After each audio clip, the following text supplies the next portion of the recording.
Olá pessoal, hoje nós vamos dar continuidade ao assunto proteínas. Faltava nós conversarmos um pouquinho sobre a função enzimática e a função imunológica delas, e depois nós vamos falar um pouquinho sobre vitaminas. Bom, primeiro vamos relembrar um pouquinho sobre as proteínas. Quem são as proteínas? São estruturas formadas por aminoácidos ligados através de ligações peptídicas. Essa ligação ela é uma ligação forte e vai conferir o aspecto estrutural da proteína em si. Só que ela não funciona só como estrutura, ela pode funcionar como enzima. Quem são as enzimas?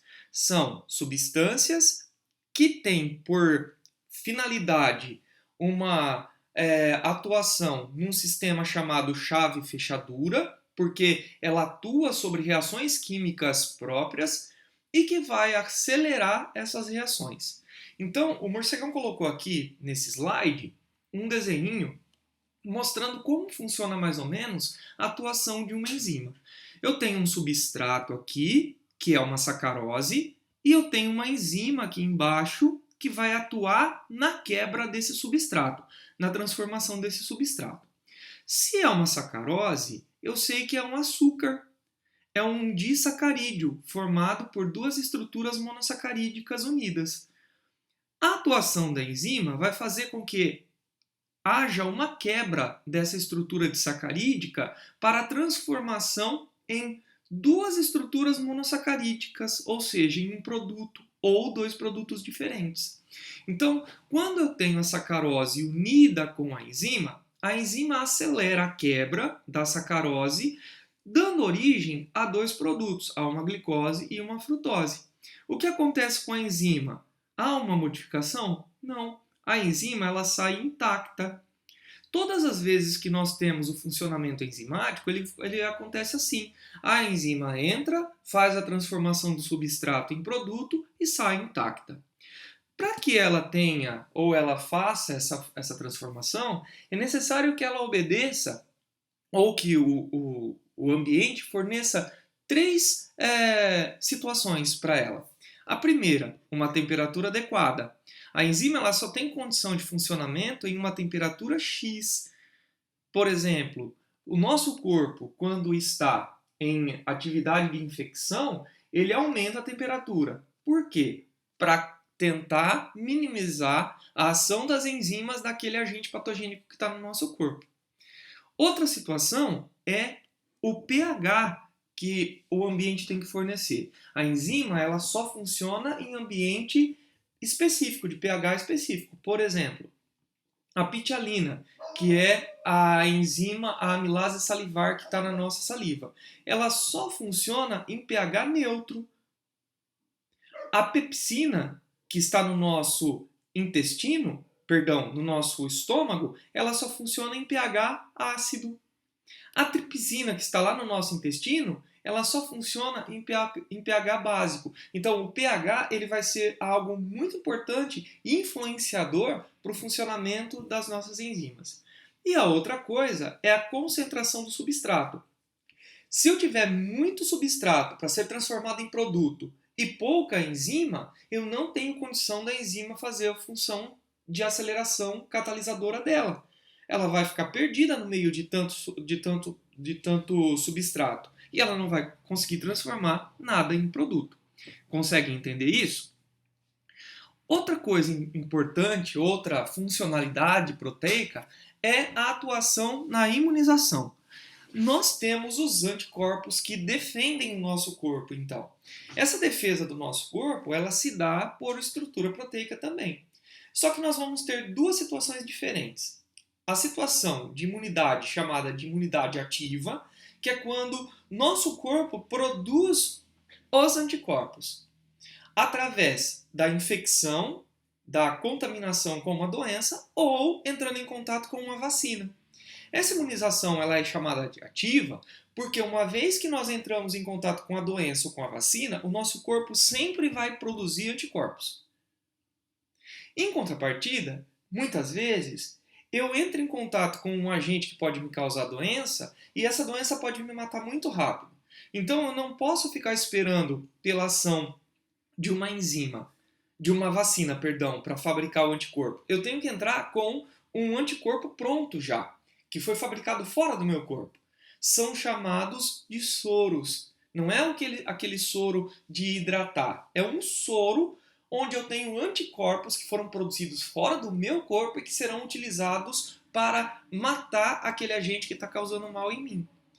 Esse tipo de imunização é chamado de imunização passiva, porque como o meu corpo não produziu esses anticorpos, ele vai simplesmente utilizar esses anticorpos que foram produzidos fora dele para matar esse agente que está dentro do meu corpo e depois ele também vai acabar degradando os anticorpos dentro do meu corpo. Isso significa que eu não vou mais ficar com memória. Por isso, uma imunização passiva. Então, todas as vezes que eu recebo soro, o soro ele vai ter uma ação curta dentro do meu corpo e depois ele também vai ser degradado. Quando nós recebemos esse tipo de imunização passiva? Quando eu sou picado por uma cobra ou por uma aranha, que eu recebo lá, no caso da cobra, o soro antiofídico. Durante a amamentação, o bebê ele vai receber anticorpos no colostro, no leite materno. Através da placenta, porque a placenta da mãe tem capacidade de fazer com que alguns anticorpos passem para o bebê, e isso acaba fazendo ou tornando o nosso corpo imune por um certo tempo. Ok? Espero que vocês tenham entendido. Agora nós vamos falar um pouquinho sobre vitaminas. As vitaminas, junto com as proteínas, elas têm função reguladora de metabolismo dentro das nossas células. O importante das vitaminas é que a ação reguladora acontece por pequenas quantidades delas. Eu não preciso de grandes quantidades de vitaminas para que o meu metabolismo fique ativo. Para que o meu corpo funcione, eu necessito de pequenas quantidades de vitaminas, então elas são indispensáveis para o funcionamento do nosso corpo, atuando como reguladoras de reações químicas junto com as enzimas.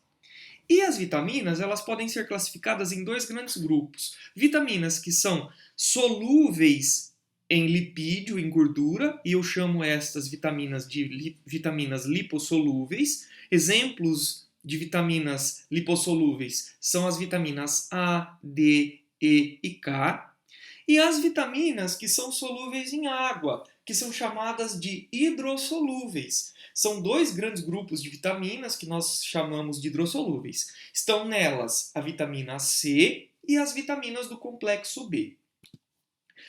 As vitaminas, elas têm ações específicas, por isso que eu vou comentar um pouquinho sobre cada uma dessas vitaminas mais importantes.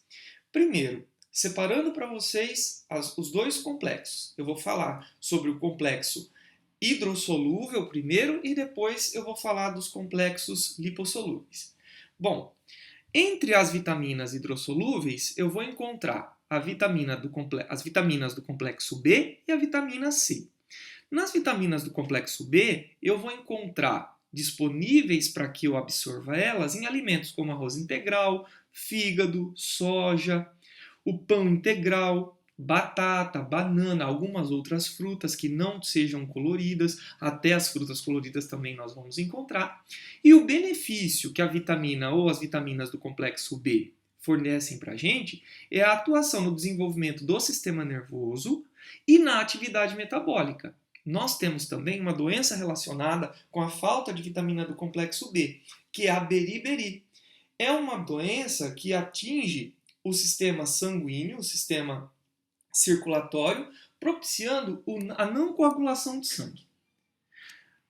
Ainda dentro das hidrossolúveis, nós temos a vitamina C. Nós vamos encontrar ela em todas as frutas cítricas, no couve, em frutas que tenham coloração e acidez. E ela serve para aumentar a absorção de ferro no nosso corpo, também aminoácidos que vão produzir colágeno e também vão acelerar a cicatrização, além de aumentar o nosso sistema imune, ok?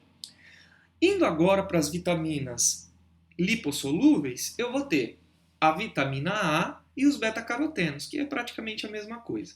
Nós vamos encontrar essas vitaminas em frutas coloridas, que tenham coloração amarela, alaranjada, vermelha, no fígado, em leite e seus derivados, nas gemas, e elas atuam sobre grande benefício no nosso corpo, principalmente na formação de ossos, no fortalecimento dos dentes e do cabelo, e na nossa capacidade de visão. Existe uma doença relacionada com a falta de vitamina A, que é a cegueira noturna.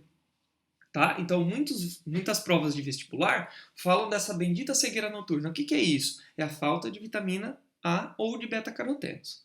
Ainda dentro desses lipossolúveis, nós temos a vitamina D. É uma vitamina que nós vamos encontrar em peixe, no fígado, na gema do ovo.